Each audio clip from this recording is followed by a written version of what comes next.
theater student, and I was going to ask you, as someone who has played a character that is iconic through generations and has spanned decades, how do you continue to grow as a character, but keep it loyal to what the fans expect? Ooh. Well, of course, you understand that we have writers, the people who write, they were using typewriters and then computers. They hand you pieces of paper, and the paper tells you what you're going to say. So I can't take the credit for keeping the character intact or authentic. But, the Spock character, joking aside, the Spock character went through some very interesting changes over the years. And the earliest Spock was quite different than the way my Spock ended up. Interestingly enough, Zachary Quinto was playing a Spock that was before the Spock that I played in the series. So he was somewhat different, appropriately. He was somewhat different than what I was in the series, in his character, because his character hadn't quite found his balance yet. There was still quite a bit of emotion cooking in there. I thought it was amazing when he refused to enter the academy because they were so condescending about his race. And he said, "Live long and prosper." I don't think he means it. I thought it was wonderful. So the Spock arc was interesting to me. It kept me interested in the character, and I thought the writer did some very interesting work. There were certain Spock touches that I introduced, but by and large, it had to be done by the writers. They deserve a lot of credit for they gave me on the page to work with. Okay? Thank you. Where are you studying theater? Eastern Michigan University. Where is that? It's in Ypsilanti, just outside of Ann Arbor. In Ypsilanti, what a great name. I know. Okay, thank you. Thank you. Thank you. Hi. Where are you from? I was born here in Boston. Oh, great.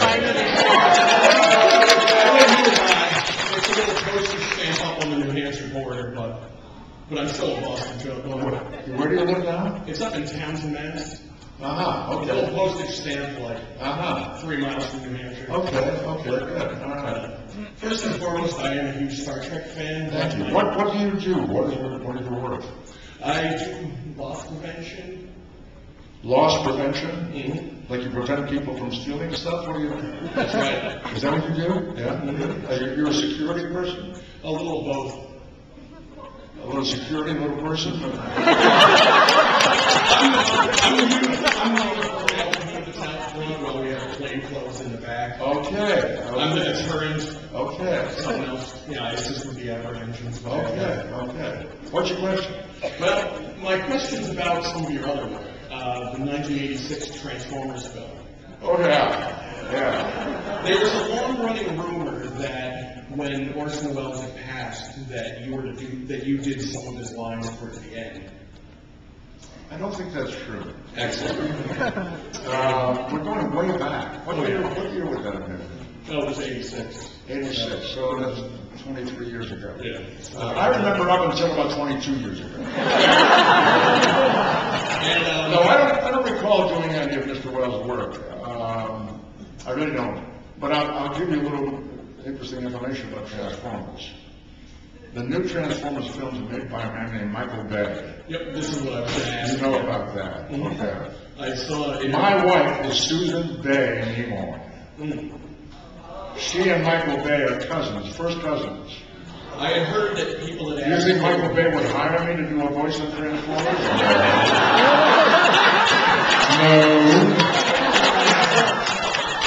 No. That's a damn shame. It's a damn shame. Is that weird? People say in show business it depends on who you know. Well, I know Michael. And I can't get him to hire me to do the voice on Transformers. I think it's just terrible. That's a damn shame. And I think everybody in this room should write him a letter.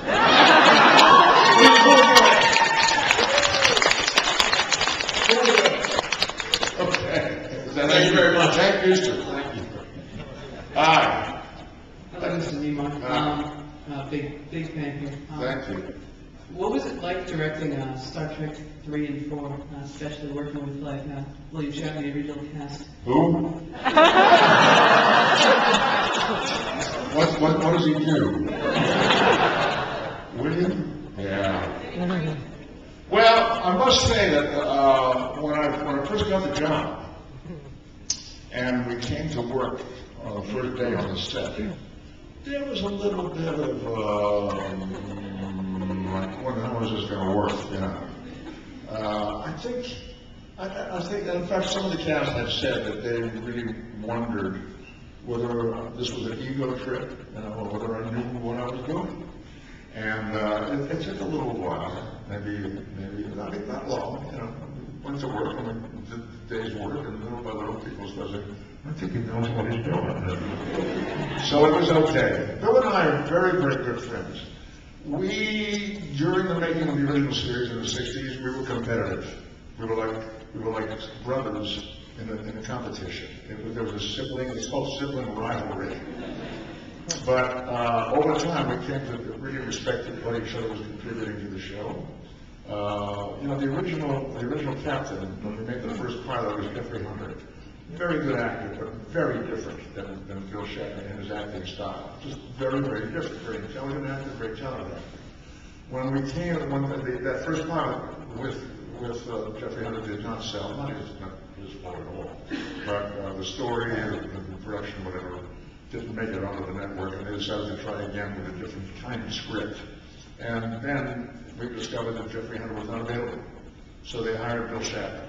I have always said, I really believe that worked better for me as Spock, because Bill was, as we know, so energetic and so out there and robust about his performance, which Jeffrey Hunter was not. It was much more thoughtful, which left room for a very thoughtful Spock to stand beside him and work with him. And we came to respect each other's contribution greatly, and we see each other whenever we can. My problem with getting together with Bill is that he's never in the same place for a minute. He's all over the place. He goes from here to there, and I go, I'm going to catch a plane, I'm gone, right? So, but it worked out quite well. And then, of course, I directed the 2 films, 3 and 4, and then Bill had his shot at it, number 5. I don't think he gave him a very good script, frankly. But we've become very good friends. And it started off a little raunchy, but it worked out fine. I want to say, answer one of the earlier questions about the development of the Spock character. It's interesting to me that, thinking about it now, in the relationship with Kirk, Spock became, I would say, my Spock Prime became much more human and relaxed about himself, about his condition. In the end, in his last film. But one of my favorite moments in the series, I think it was in an episode called Devil in the Dark, when at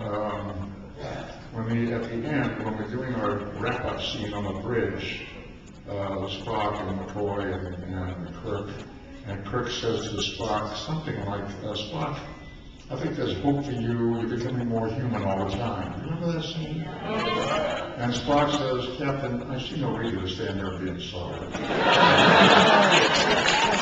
thought that was classic early Spock, and we evolved into something else. Anyway, the relationship with Bill Shatner is great. Thank you very much. Yes, sir. Hi, Mr. Nimoy. I just want to say I'm a huge Star Trek fan. I'm a huge fan of yours. I love everything you've done. Your literary works, your theater works, your photography. And I'm very fortunate to have been able to download